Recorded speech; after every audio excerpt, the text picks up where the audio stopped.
Hello students, exercise 11.3 हम almost cover कर चुके हैं। 4-5 क्वेश्चंस हमारे पेंडिंग हैं, वो आज की क्लास में कंप्लीट हो जाएंगे। So this is the last video of exercise 11.3। So let's start with question number 11। Statement is we have two planes, first plane, second plane. Find the equation of plane passing through the intersection of these two planes. आपको plane की equation find करनी है passing through the intersection of these two planes and perpendicular to the plane. तो सबसे पहले जैसे कि question number 9 और 10 अगर आपने सॉल्व किया है तो 9 और 10 में भी यही चीज़ थी, plane passing through the intersection of these two plane. Equation of plane passing through intersection of two planes. तो वो प्लेन की इक्वेशन किस तरह से आती है? फर्स्ट प्लेन जो आपका ये है -1 लेफ्ट साइड पे ले लीजिए, plus lambda into second plane. This is the equation of plane passing through the intersection of these two planes. अभी आप इसको इस तरह से भी लिख सकते हैं, x का कोफिशिएंट यहाँ 1 और यहाँ 2 lambda, 1 + 2 lambda into x, 1 + 3 lambda into y, और ये आपके पास 1 + 4 lambda into z, and this one is -1 - 5 lambda is equal to 0. तो ये आपके पास प्लेन की इक्वेशन है. अभी यहाँ हमारे पास लैम्डा की वैल्यू हमें चाहिए, वो कहाँ से हम फाइंड करेंगे? This plane is perpendicular to this plane. आपका जो ये प्लेन है और ये प्लेन परपेंडिकुलर है, और अगर प्लेन परपेंडिकुलर हो तो क्या रिलेशन होता है? मैंने आपको प्रीवियस क्लास में बताया था, a1 a2 + b1 b2 + c1 c2 is equal to 0 if planes are perpendicular. तो यहाँ हमारे पास a1 b1 c1 होंगे, इसके डायरेक्शन रेशो यहाँ से 1 -1 और 1, क्योंकि आपके पास प्लेन की इक्वेशन क्या होती है? ax + by + cz + d is equal to 0. तो ये a1 b1 c1 1 -1 एंड 1, और a2 b2 c2 a2 b2 और ये c2, ये सेकेंड प्लेन जो आपके पास है, ये दोनों प्लेन परपेंडिकुलर हैं. तो स्टूडेंट्स यहाँ आपके पास a1 b1 c1 हुए, a1 b1 and c1 1 -1 and 1, और a2 b2 और c2 हुए 1 + 2 लैम्डा, 1 + 3 लैम्डा और 1 + 4 लैम्डा. अब आप क्या लोगे? a1 a2 + b1 b2 + c1 c2 is equal to 0. यहाँ पे आप इनकी मल्टीप्लाई करोगे, a1 a2 that is 1 + 2 lambda, b1 b2 c1 c2 is equal to 0. अभी आपके पास ये 1 कैंसिल हो गया, and this becomes 2 lambda, actually it is 3 lambda, 3 lambda plus 1 is equal to 0.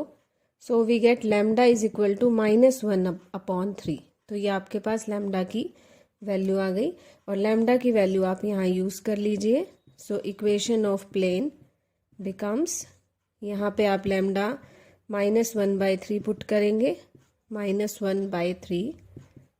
यहाँ भी आप -1/3 पुट करेंगे, यू गेट -1, और यहाँ भी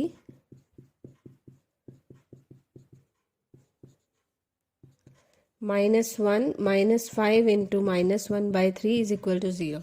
ये सिंप्लीफाई आप कीजिए और आपके पास प्लेन की इक्वेशन आ जाएगी.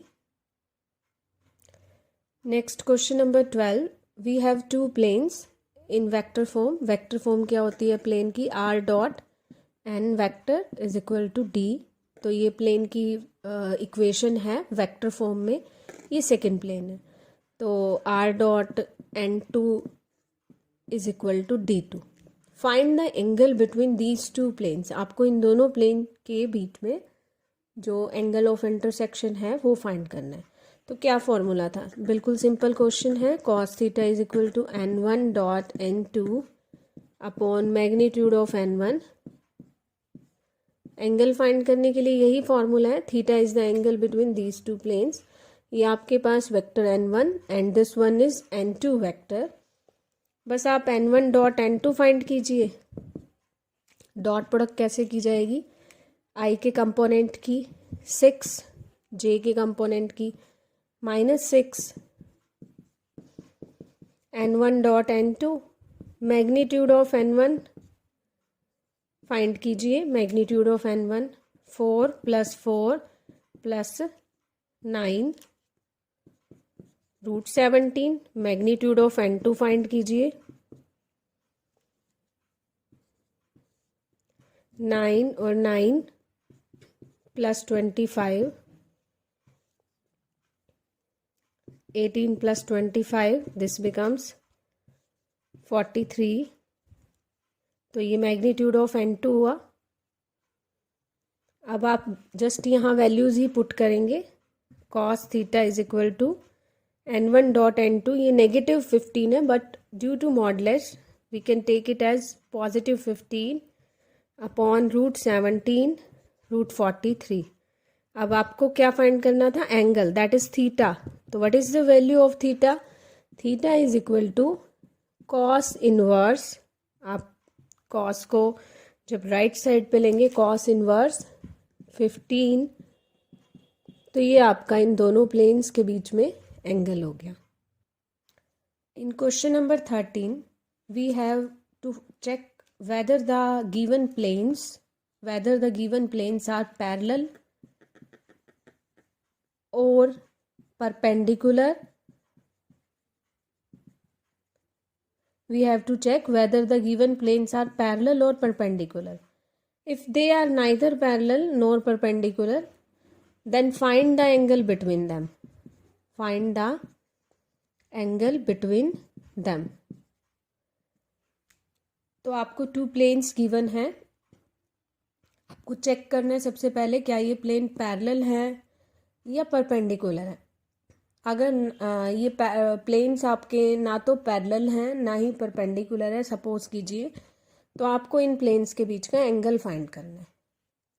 तो परपेंडिकुलर और पैरेलल का कैसे पता चलता है, if we have a1 by a2, b1 by b2, c1 by c2 are equal, then the planes are parallel. And if a1 a2 plus b1 b2 plus c1 c2 is equal to 0, then the planes are perpendicular. So you have to check this one. If this one is exists, then the plane are parallel, or you can check planes are perpendicular or not.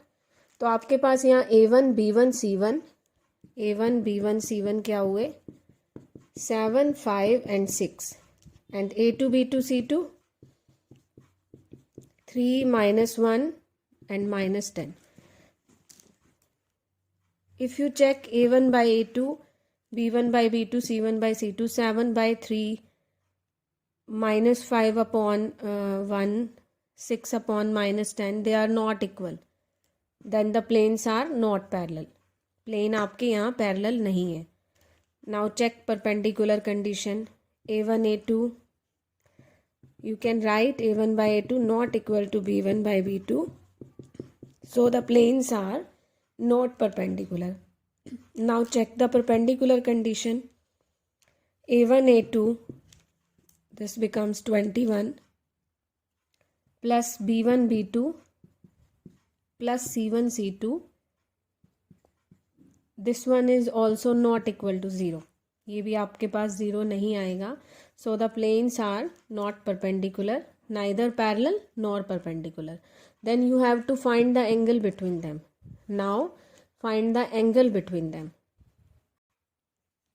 So the formula for finding the angle between them, cos theta is equal to a1 a2 plus b1 b2 plus c1 c2 upon root a1 square b1 square c1 square root a2 square b2 square c2 square and take its modulus. This is the formula to find the angle between them.